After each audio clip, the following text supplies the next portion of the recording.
Hello, this is Alex Tomaszewska.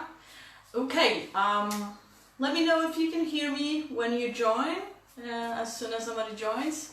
Welcome to tonight's show. It's my new show called Way to Grow.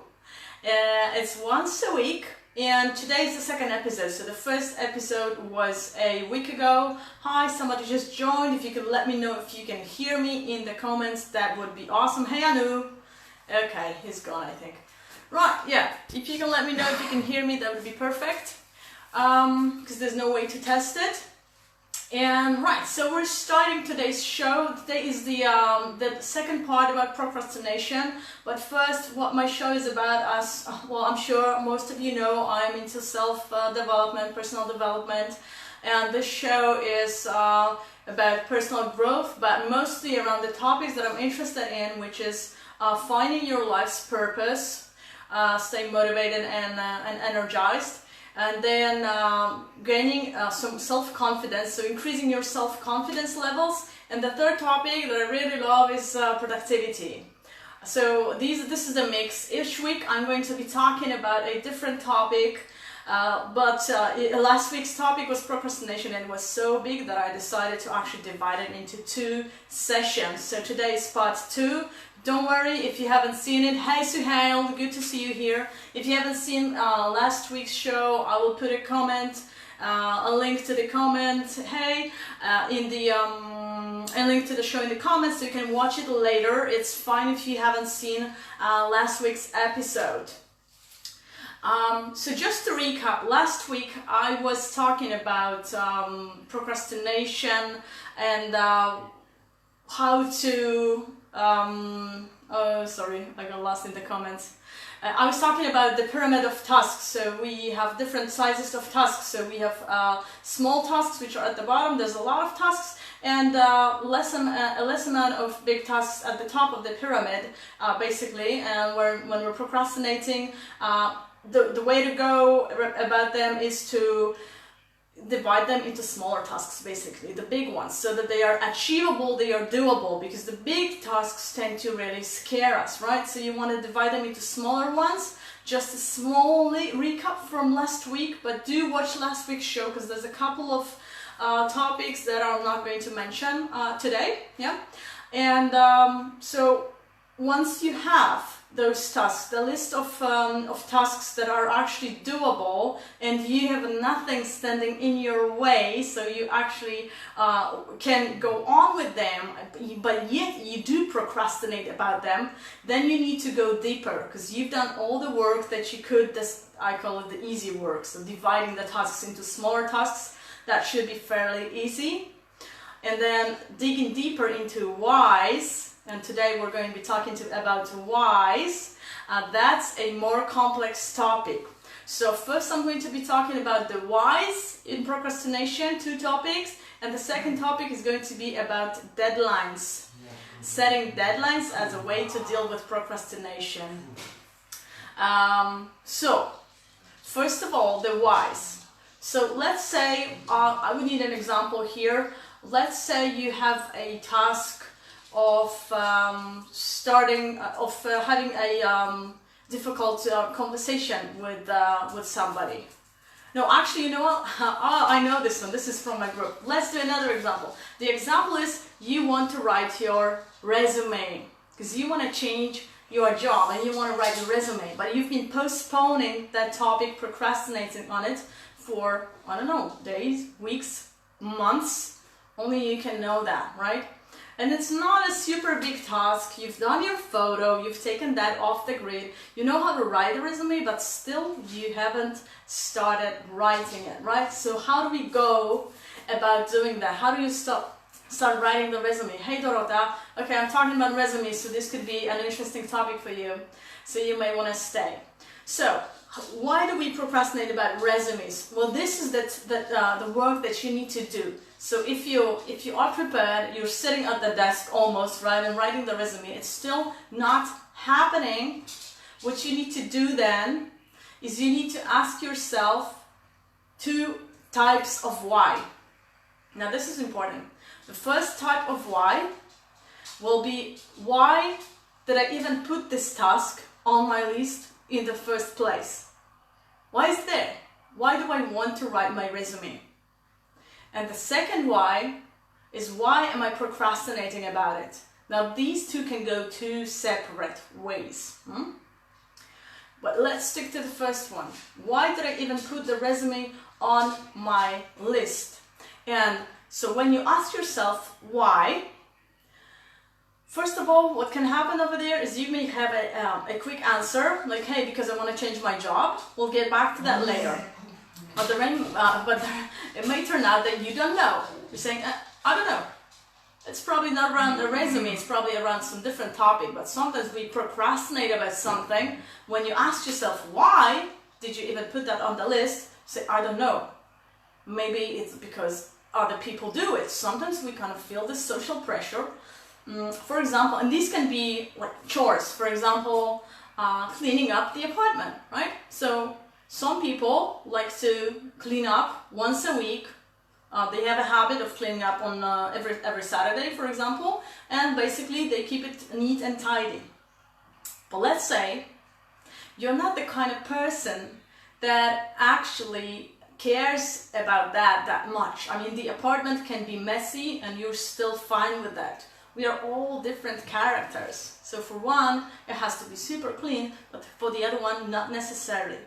But sometimes you feel like you should clean, right? And you put this task on your list of cleaning because other people do it and you know you're supposed to be doing it. But the reality is that you don't really care about it. Now, yeah, you can clean every 2 weeks, every month, however often you wish to, right? And the thing is that if it's a situation like that with whatever you're procrastinating about, if it turns out it's not important for you, then why waste your time on it? And so you would be wasting time, well, using your time on this thought, but you're wasting time thinking and playing the guilt trip around this thing. So you're wasting a lot of time and energy putting guilt onto yourself about something that doesn't even matter to you. Now that's not right. So in this case, if such a situation occurs, you find out, okay, that's not really important for me. I want you to be able to guilt-free, just scratch that off the list and say, okay, I'm not gonna do it. And I'm fine with it, and I don't feel guilty about it. It's not important. I can do it next week, I can do it in 2 weeks, I can do it whenever I want to. And I love this way of dealing with task lists because frankly we put so much pressure on ourselves for no apparent reason.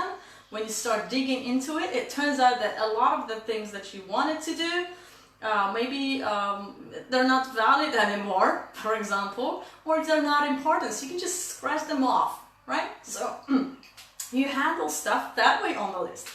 But that's for the stuff that may not necessarily be important. Like changing your job, that's rather important, right? We don't think about quitting our jobs just like that, just because other people do it. Sometimes that could be the easy excuse, but really you need to dig deeper into what is important for you in life. So the process of finding out your why here would be to ask yourself, okay, why do I want to, the first why, check this process out. The first why is, why do I want to write the CV? Why do I even want that?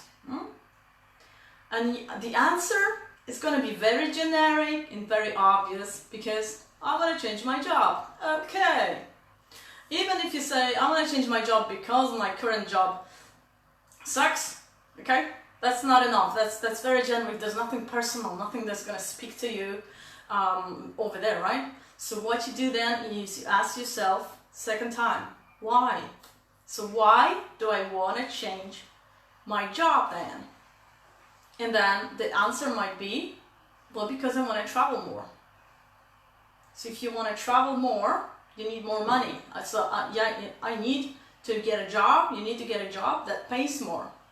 Okay, well, that is personal. Not everybody changes their job because they're traveling, right? So that might speak to you, but that may still not be deep enough. So you only ask yourself why twice. And now the next thing is to ask yourself again, why? And here is when the fun begins. Because it's the third why, and now we're going to get a little bit deeper. There's more whys to come, don't worry. So maybe the answer to this one, why do I want to travel, is that, well, because I regret not having traveled this much so far, and I feel like this is the perfect moment in time. And I also feel that if I don't travel, I will regret it in the future. And avoiding regret is really big for us, because the things that people say when they're like 70 or dying is they really regret not doing things in their lives. And if they had a second chance to do them, they would do them. So now it's your chance to start traveling. And what's standing in your way of traveling is writing your resume, right? Now that starts resonating with you. And you are creating this connection with something nice, something pleasant to writing the resume. Because the resume writing may not be pleasant on its own, right? But now you're connecting it to something that's actually meaningful to you. What we do then is ask ourselves why again. So it's going to be the fourth why. Why do I want to regret? Why do I want to travel now, right? Why do I think that I would regret not traveling? And then, this is pretty deep, okay? And then it may turn out that, for example, well, you're the kind of person that feels that they should meet the people from different cultures, and that's the only way to do it. And if you don't meet them, that'll be a lost opportunity. And the way to do that is through traveling, right? So traveling is a means of fulfilling some need, of meeting people who are actually different. So you need a kind of a change, right? So that could be one reason. Or another reason could be that maybe your grandfather used to travel and times were more difficult, really, and he was still doing that, and he wrote a book. And you read that, and you gain an enormous amount of respect for him, and said to yourself when you were reading that book a couple years ago, possibly, hey, yeah, I'm going to do the same thing, because I want my children, my grandchildren, to look at me the way I am looking at him. And now we're really getting into very emotional stuff. So this is the process of doing the whys, right? So we got into 5 whys, and basically you should go as deep as 5 or 7 whys, up down to 7 whys. But how to know when to stop, really? Well, you stop when you actually feel something emotional, an emotional connection. And that's what really tells you about who you are and what you want in life. And now see, what you did there is you put so much, this great perspective on the thing that you were planning on doing. Like, it's writing your resume on the one hand, but then it's traveling and putting your feet in the shoes of your grandfather on the other hand, right? So it's that thing is big. Not having regrets at the end of your life and living up to your heritage. That is super big. And now suddenly writing the resume seems like such a small thing. It's only one step on the way to something really, really big. So not only does it allow you to start writing the resume, to do it, but also it tells you about your values and yourself. So it's a journey inside of you. It's a very good exercise, which you can do also with other things, not only procrastination, right? Okay, so this is the first why. Why do I even want to do this? Why did I put this thing on my list? And we're digging deep. And now we have the second why, which is, why am I now procrastinating about it? And it's a completely different thing, believe me. So There can be various reasons for your procrastination. For example, I'm going to use a different example right now. Let's say you need to have a difficult conversation with somebody. Be it your boss, your employee, your spouse, your business partner, or your friend, whoever, right? And you know you have to do it internally, you know, and you really want to do it, but yet there's something stopping you, and that something is fear. So on one hand, you need to speak to them. On the other hand, you can't do it because of your own limitation, of your own fear. And what that creates is this discrepancy between who you are and who you want to be. And that is not a very healthy place to be in, right? So that causes anxiety, that causes stress, it causes diseases, it shortens your lifespan. It makes you make bad decisions, and it makes you less productive when that happens. But let's see into the reason for it, and the reason is fear. You're afraid of what the conversation is going to bring. You're afraid how your relationship with that person is going to look like. Maybe if it's your employer, you're afraid about your job. I mean, there can be consequences. Okay, this is the kind of thing that can have consequences. So fear is the obvious way to protect you from these consequences. It's your brain protecting you. So the primary function, and it's a very primitive function, and it has been the primary function of our brain for ages, and it still is to protect us from danger. And this conversation means danger because it may change something, it may have implications, right? And when our brain senses danger, it's going to do anything to protect us from that danger. Now, it used to be a little bit difficult when we were primitive people, right? So danger meant you were going to be eaten or killed otherwise. But, sorry, my voice today is not so good. But now the danger is something else. In most cases, we're talking about emotional danger. So you're not going to be eaten by a dinosaur or whoever, hey Rob, but you're facing the danger of being left. I don't want to say that, but well, it is a fear that we have, or being left without a job, or having another difficult conversation, or fighting, etc. So the way to deal with that, I mean, fear is primal, right?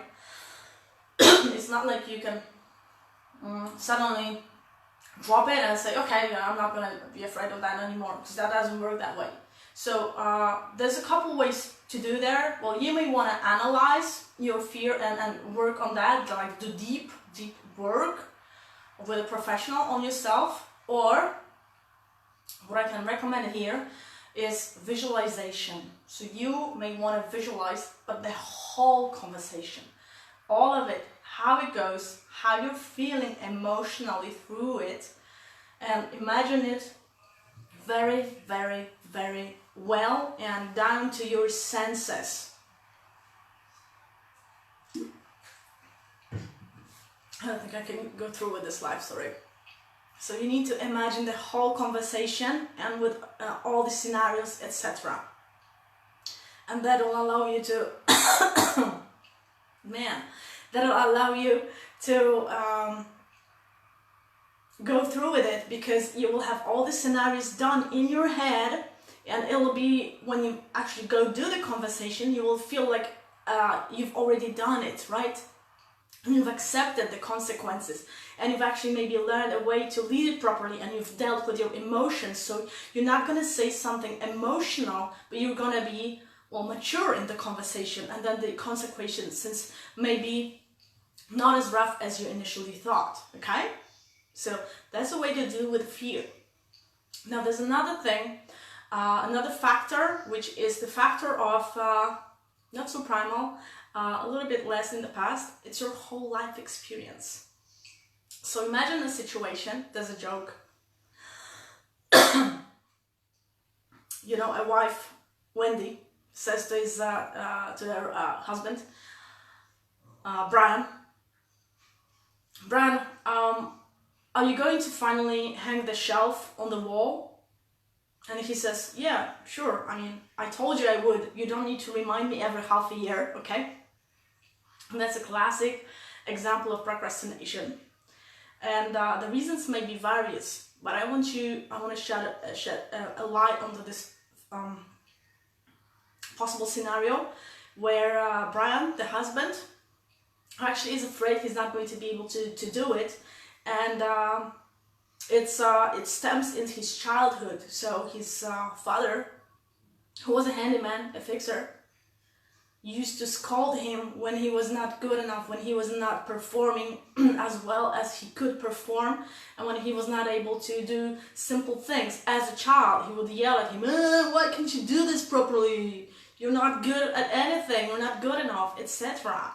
And Brian now doesn't realize that this is deeply, deeply, deeply rooted in him. And he's going to find a ton of excuses through the half a year before he finally decides to hang the shelf, right?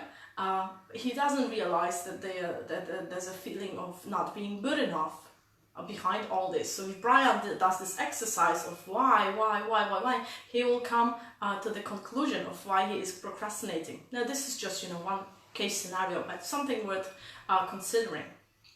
And there's another factor. So with this example, I'm going to go with an example of you having to file a report, and you've been meaning to do that for a week or two, and so you put it on your desk, and it's lying there on your desk as a reminder.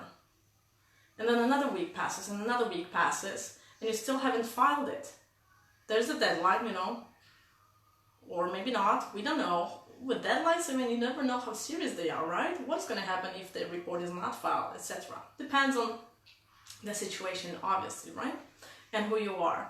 Anyway, the report has been lying on your desk, and now it's not even a reminder anymore.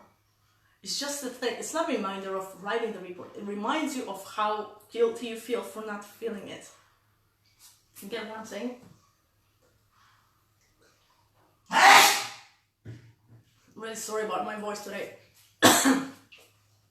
Okay, so the way to deal with that is to actually change the environment.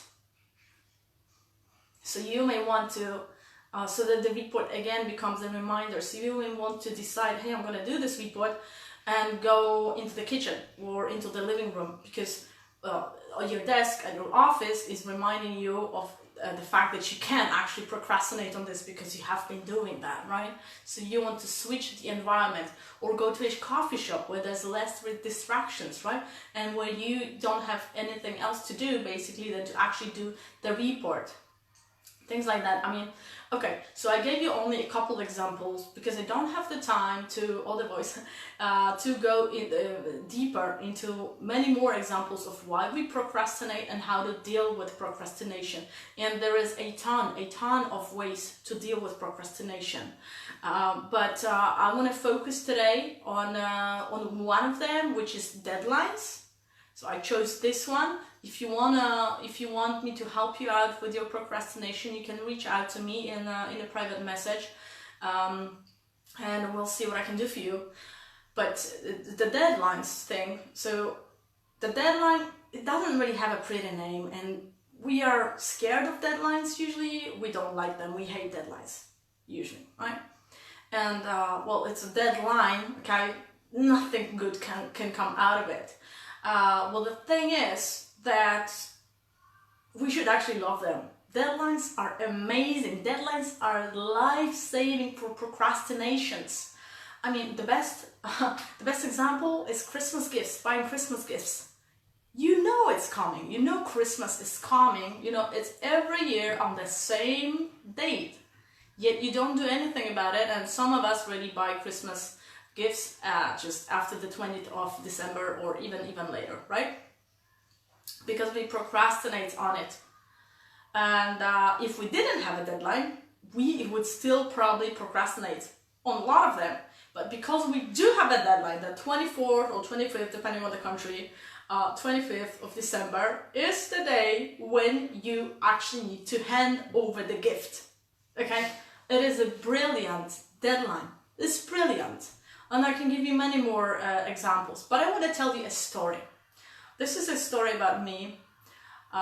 It happened when I was, before I started learning about personal development and productivity, all that. I just finished my studies, and I came back home from my year in Italy, and I got my first job, and I was to write my thesis. But the thing was that I work in IT, so really your degree, because I had to write my thesis to get my degree, and your degree doesn't mean as much as your experience does. So that was no motivation. It wasn't like my degree was going to, hey Raj, my degree was going to get me a job. I knew it wasn't going to get me a job, basically. The biggest thing about the degree, and I probably would have never done it if my parents weren't nagging me, they were telling me, yeah, you should get a degree, because it's old school. Hey, from India, perfect, okay. Probably you have the better weather than here. So I didn't need the degree to get my job, and the only thing pushing me towards it was my parents, who kind of paid for my previous life, so I kind of felt obliged to get the degree. But then I thought, it's my life and it takes so much time to write the thesis, and then there's the exam, and what's the point, and blah blah blah. So they weren't actually motivating me. That's external motivation. It doesn't really work well for you. But I figured, okay, let's do this. If I want to do this, I need to figure out a way of getting there.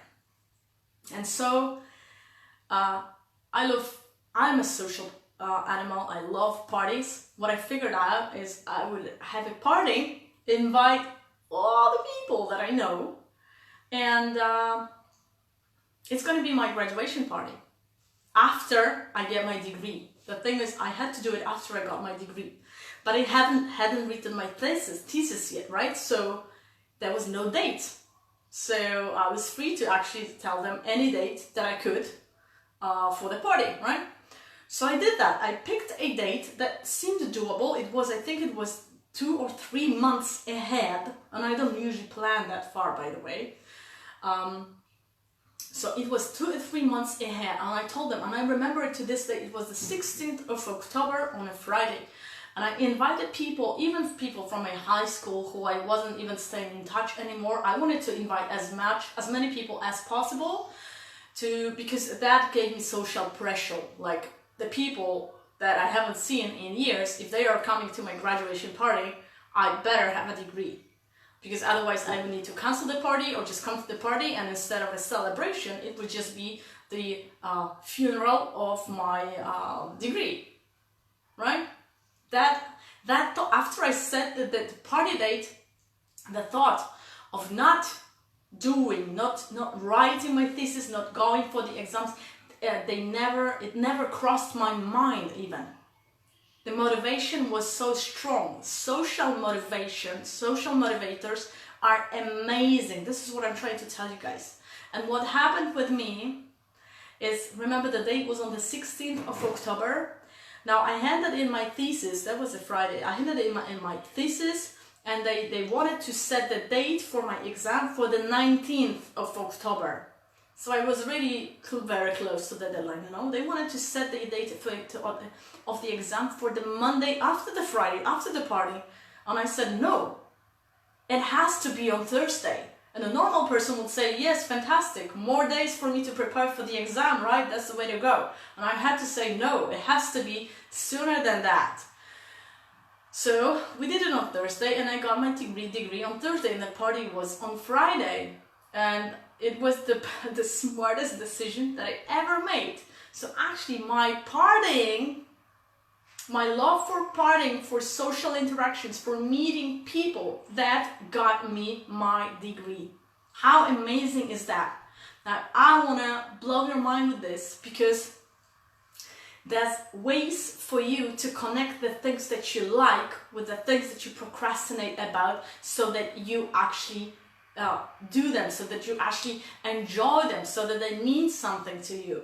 Like, for example, what you could do is, when it's a Saturday or whatever, any day when you decide you're going to start cleaning up, and you put on good music, and then the vibe gets you to start to dancing, and you suddenly start cleaning, and it's not even unpleasant anymore, because you're just dancing to the music, and it's all fun, right?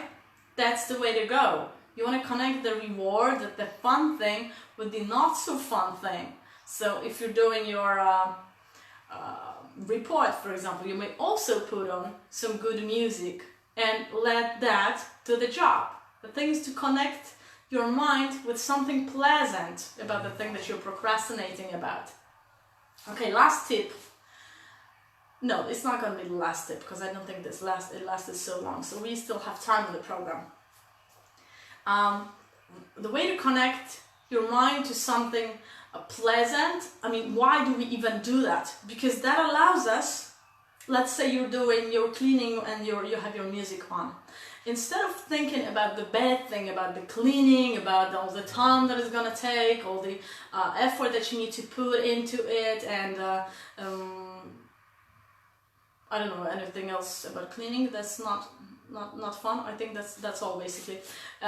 So instead of thinking about that, you're allowing your brain to think about something that is not the bad thing. Well, basically, you want to focus on something good. So in terms of cleaning, you want to focus on the outcome of the cleaning. How well will you feel? How happy, how satisfied you will feel once you have cleaned the apartment, and how sanitary it will be, like shining, etc. Right? So think about that. Visualize that. Remember, I spoke about visualization when it comes to conversations. You can also visualize the effect, but you can also connect it in the meantime with something that you enjoy, like music. And there's a lot of brain hacks that you can do in here. Last thing about deadlines. Remember, we love deadlines. We love having them. They're awesome. If you want to set up, so here's the thing about a deadline. It has to show you the end of the task. So if it's about filing a report, the deadline tells you when the report should be finished, not started, when it should be finished, right? So what you do to yourself, what we often do to ourselves, is sticking to the example of cleaning. If you say to yourself, I'm gonna clean up after dinner, for example, or I'm gonna sit on the report, file the report after dinner, that is not a deadline. That has nothing to do with a deadline, really, because actually it doesn't show you the end of the tasks. It shows you when is the soonest you will start the task. So you actually have found a way to postpone the task. So that is not a deadline. If you want to set a deadline around something that's already going to happen, which is really good. So with my example around the party and my thesis, I invented the date on my own, right? So, but you can also use something that already exists somewhere in the future as a deadline. So Christmas is a deadline, right? When you're buying presents. But you can also use something that is already there as a deadline. So I don't know, you're going for a holiday, and you put that as a deadline for you to do something around the house, like file your taxes, for example. You're saying, okay, I need to file them before I go for my holidays, or I need to fill in the report, or I need to create my CV before the weekend, because I'm leaving for the weekend. Hey Mark, wink wink. So the weekend would be your deadline, and it has to be meaningful. It has to mean something to you. Like if you just say, yeah, I'm gonna do it before the weekend, but you don't really mean it, that is not going to work for you. You need to make it really, really meaningful, and the creativity then will kick in, right? So you can make it fun. You know, you can make it as a game. Why not? I'm not gonna talk anymore about this because these topics are really, really big. Anyway, I hope you enjoyed the show. Again, I'm sorry for my voice in the middle. And next week I will be talking about. Let's leave that as a surprise. Yeah. So thank you for watching very much, guys. This is Alex Tomaszewska on Way to Grow. Bye.